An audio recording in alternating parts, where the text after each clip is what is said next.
고종 황제가 강제로 퇴위당합니다. 그리고 고종 황제의 아들 순종 황제를 강제로 즉위시킵니다.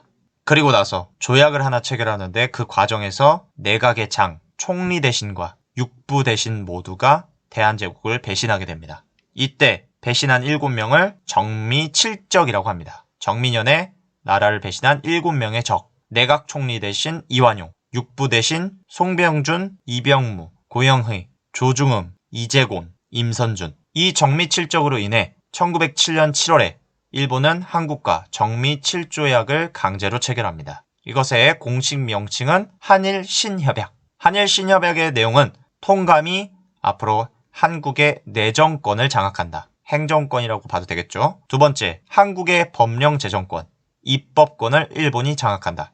세 번째, 한국 고등관리 임명권, 인사권을 일본이 장악한다. 국가를 운영하는 세 개의 권리, 행정, 입법, 사법, 그 세 개 중에 2개를 정미칠조약에 의해 빼앗기게 됩니다.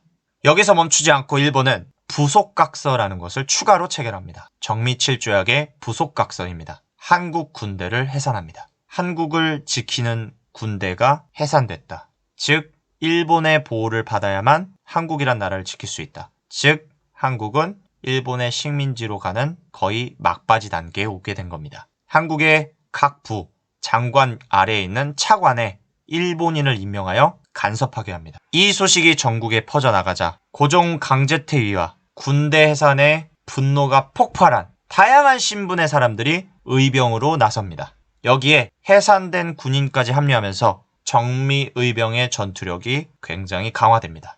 전국적으로 정미의병이 일어나자 의병 지도자들이 힘을 합쳐 일본군과 싸우기를 준비합니다. 이때 총대장은 이인영이라는 사람이고 이때 연합한 부대는 13도 창의군이라는 이름을 가지게 됩니다. 13도란 전국을 뜻합니다. 1908년 1월에 서울로 진공하는 서울 진공 작전을 펼치는데 이 과정에서 일본군과 만난 13도 창의군은 일본군에 패배하게 되었고 이 작전은 실패로 돌아가며 연합했던 의병들은 전국으로 뿔뿔이 흩어지게 됩니다. 전국 각지에서 흩어진 소규모 의병들은 일본 관련 건물들이나 인물들을 공격하면서 활동을 이어나갔고 이 의병들은 한반도 중에서도 논과 밭이 많은 그래서 인구수가 많았던 한반도 남부 지역에 대다수로 많이 퍼져 있었습니다. 그래서 일본은 1909년에 많은 숫자의 의병이 있는 한반도 남부 지역, 남한 지역을 싹쓸이하려는 작전을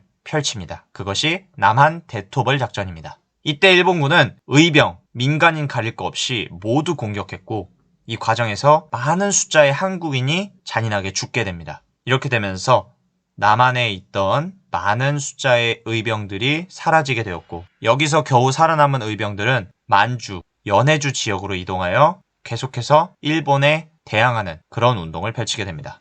이렇게 한반도 내부가 정리가 되자 일본은 1909년 7월에 한국과 기후각서를 강제로 체결합니다. 기후각서의 내용에 드디어 마지막 권리였던 사법권이 일본에게 넘어가게 됩니다. 뿐만 아니라 감옥 관리권을 일본이 가져갔고 한국의 법부와 군부를 폐지하면서 이제 더 이상 법과 군대 관련된 업무를 보지 못하게 됩니다.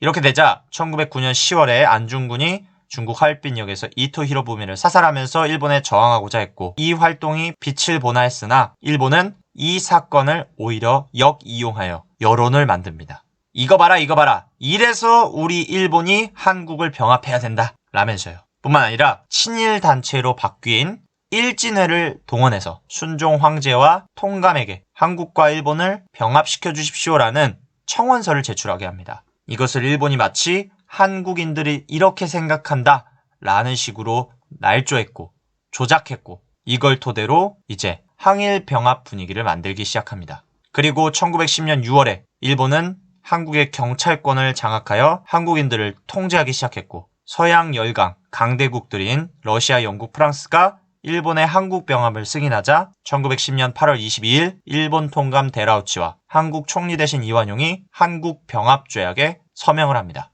이 조약의 내용은 대한제국의 국권은 이제 없다. 일본의 식민지이다. 따라서 한국 지역이라 부르지 않고 식민지로서 조선지역으로 부르겠다. 여기에 조선 총독부를 설치하여 그 총독부의 장인 총독이 조선 식민지 지역을 통치하겠다.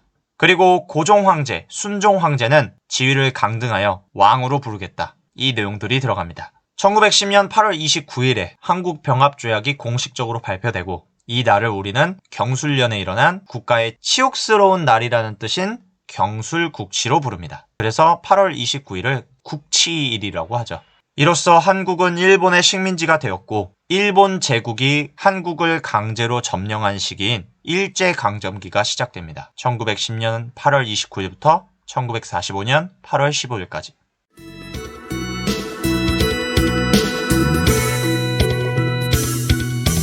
따라하면 돼요. 카운터 줄게요. 어렵지 않아요. 단순하긴 해도 힘이 될 거예요. 행복의 주문. 하나, 둘, 셋, 넷. 행복해져라, 행복해져라, 행복해져라, 행복해져라. 행복해져라, 행복해져라, 행복해져라, 행복해져라.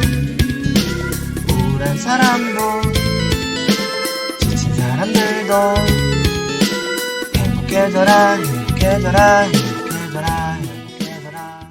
여기까지가 이번 영상의 내용이었습니다. 우리는 다음 영상에서 다시 봅시다.